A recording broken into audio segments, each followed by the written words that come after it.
बहुत बहुत नमस्कार आप सभी को। आज उत्तर प्रदेश स्पेशल में हमारा जो टॉपिक है वो बहुत ही ज़्यादा इम्पोर्टेंट टॉपिक है जिससे अक्सर प्रश्न पूछे ही जाते हैं, और वो है उत्तर प्रदेश के राष्ट्रीय उद्यान और वन्यजीव अभ्यारण्य। तो आइए देखते हैं। यहाँ मैंने कुछ इम्पोर्टेंट पॉइंट्स लिखे हुए हैं जो अक्सर पूछे गए हैं, और उसके बाद फिर मैंने जितने भी वन्यजीव विहार उत्तर प्रदेश में है उसको कवर किया है। और यहाँ पर भी 4 इंपॉर्टेंट पॉइंट्स और 4 ऐसे इंपॉर्टेंट पॉइंट्स हैं जो एग्जाम में पूछे जा चुके हैं, तो उसी सबको हम लोग डिस्कस करेंगे। यहाँ से शुरुआत करते हैं। जो भी वन्य जीव है हमारे, उनके संरक्षण के लिए, वन्य जीवों के संरक्षण के लिए सर्वोच्च संस्था कौन सी है, ये पूछा जा चुका है।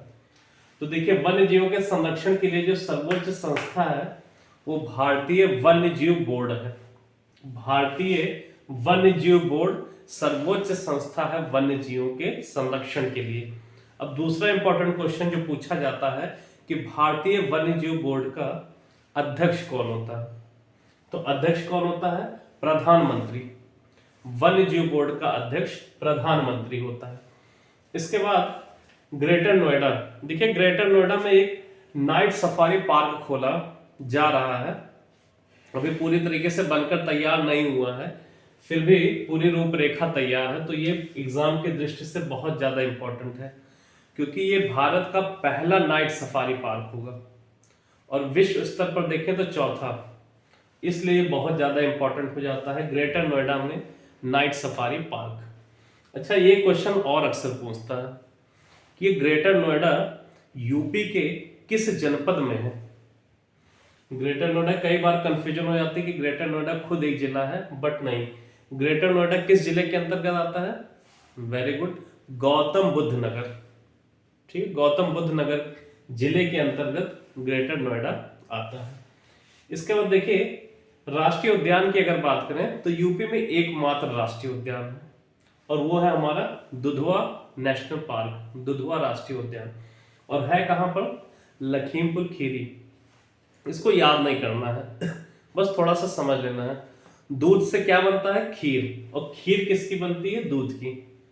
ठीक है, तो दुधवा जैसे पूछा जाएगा तो दूध से हमने क्या बना लिया? खीर। ऐसा जिला ढूंढना है जहां पर खीर या खीरी लगा हुआ हो, तो दुधवा, लखीमपुर खीरी, याद नहीं करना उसको। चंद्रप्रभा वन्यजीव विहार, ये भी याद नहीं करना है।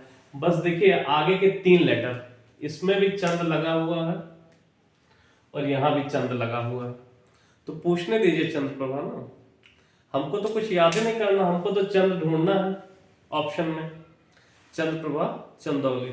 हाँ, चंदौली जो डिस्ट्रिक्ट है हमारा वो बनारस के पास में है। ठीक है, इसके बाद किशनपुर। देखिए किशनपुर से भी याद नहीं करना है। किशन भगवान तो पता है ना आपको, बस ठीक है। और किशन भगवान को खाने में क्या पसंद था बचपन में? हाँ, जिससे मटकी फोड़ा करते थे। हाँ, दूध हो गया, खीर हो गया, मक्खन हो गया, ठीक है, या दूध से बनी सारी चीजें। तो किशन भगवान को पसंद था खीर, क्योंकि दूध पसंद था, दूध से जुड़ी सारी चीजें। तो किशनपुर भी जो है वो लखीमपुर खीरी में है।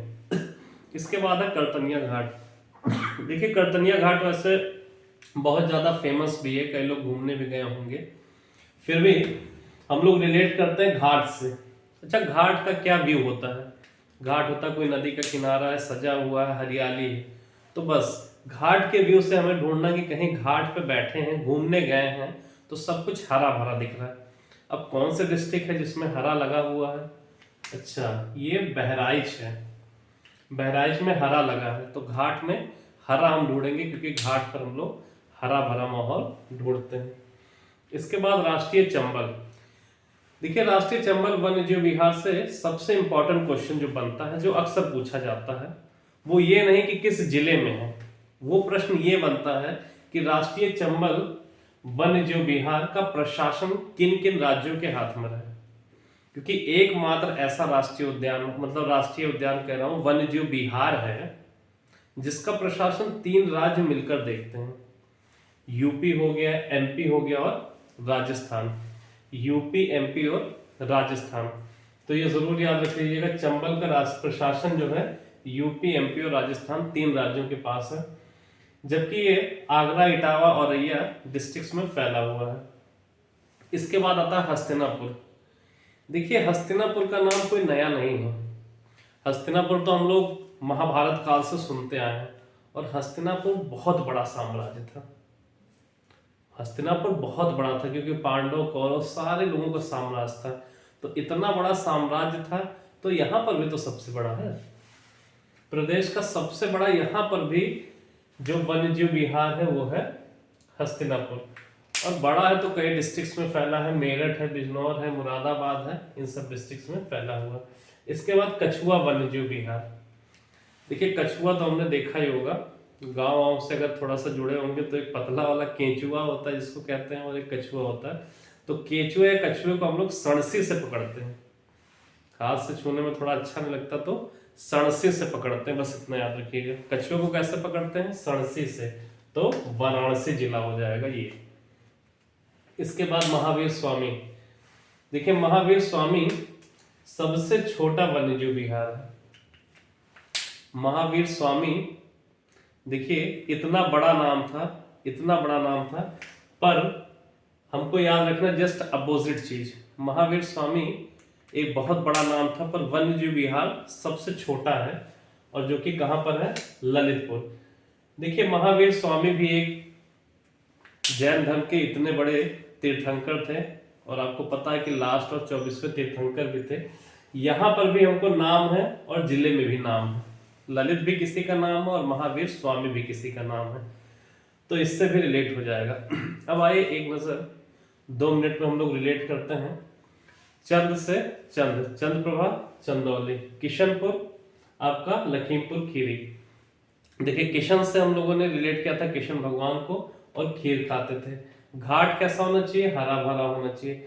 चंबल से हमने बताया था 3 राज्यों का प्रशासन, यूपी, एमपी, राजस्थान। हस्तिनापुर सबसे बड़ा। कछुआ, कछुए को पकड़ेंगे हम लोग सड़सी से। महावीर स्वामी एक नाम है, तो जिले का भी एक नाम, मतलब किसी व्यक्ति विशेष के नाम पर ही होगा जिला, तो ललितपुर। ठीक है, ये हो गया हमारा जो वन्यजीव विहार थे। आइए एक नजर दौड़ाते हैं इधर, जो प्रश्न एग्जाम में पूछे गए हैं इंपॉर्टेंट पॉइंट्स के रूप में। देखिए, अक्सर पूछता है टाइगर मैन ऑफ इंडिया किसको कहते हैं? Tiger man of India. देखिए, टाइगर तो अगर हिंदू धर्म में देखा जाए तो शंकर भगवान, कैलाश जी को सब लोग मानते हैं। कैलाश भगवान को, शंकर भगवान को हम लोग क्या मानते हैं? टाइगर। तो उससे रिलेट कर देखिए, टाइगर कौन है? कैलाश जी। इसके बाद देखिए, गिद्ध और कौवे। हाँ, गिद्ध और कौवे की असामयिक मृत्यु हो जाती है। और मृत्यु क्यों हो जाती है? क्योंकि जो वो लोग सड़े गले जीवों को खाते हैं, जो मृत जीवों को खाते हैं, उनके अंदर एक रसायन होता है, और रसायन कौन सा? डीडीटी और बीएचसी। तो मृत जीवों के खाने पर उनके शरीर में भी, गिद्ध और कौवे के शरीर में भी डीडीटी और बीएचसी जैसे रसायन आ जाते हैं, जिससे उनकी असामयिक मृत्यु हो जाती है। तो उनकी असामयिक मृत्यु का कारण क्या है? डीडीटी और बीएचसी जैसे रसायन। इसके बाद रानीपुर वन्यजीव विहार, ये अभी नया बना हुआ है, तो हम लोग याद नहीं करना इसको भी। रानीपुर पूछेगा तो हम लोग सपोज करते हैं कि कोई रानी है, और रानी बहुत खूबसूरत है, और खूबसूरत लोगों का अक्सर चित्र बनाया जाता है, तो चित्रकूट जनपद है। रानी कैसी है? खूबसूरत। खूबसूरत लोगों का चित्र बनाएंगे तो चित्रकूट। इसके बाद देखिए, लखनऊ तो अक्सर सब लोग जाते रहते हैं यूपी में, और लखनऊ में कुकरैल एक जगह है, तो कुकरैल में कछुओं का और घड़ियाल का प्रजनन केंद्र है। कछुओं का और घड़ियाल का, तो अक्सर पूछा जाता है कि कछुए का प्रजनन केंद्र, अच्छा, एक बनारस में भी है, ठीक है, और एक लखनऊ में भी है। तो अगर इन केस आपको कछुआ प्रजनन केंद्र पूछे और लखनऊ ऑप्शन में ना हो तो बनारस भी आप ऑप्शन देख सकते हैं। और घड़ियाल के लिए तो बहुत ज्यादा फेमस कुकरैल, और घड़ियाल का भी वो प्रजनन केंद्र है। तो मुझे उम्मीद है 10 मिनट के इस छोटे से सेशन में आपको जरूर वन्यजीव विहार याद हुआ होगा, और उम्मीद करता हूं अगर आपको लगेगा कि अच्छा था सेशन, आगे बढ़ाया जाए, तो प्लीज एक बार कमेंट करके जरूर बताइएगा क्या कमी थी, क्या बोर्ड में साफ नहीं दिख रहा था, या कोई फिजिकल एनवायरनमेंट में कमी है, तो जरूर बताइएगा। अच्छा लगा तो, खराब लगा तो। बहुत बहुत नमस्कार आप सभी को।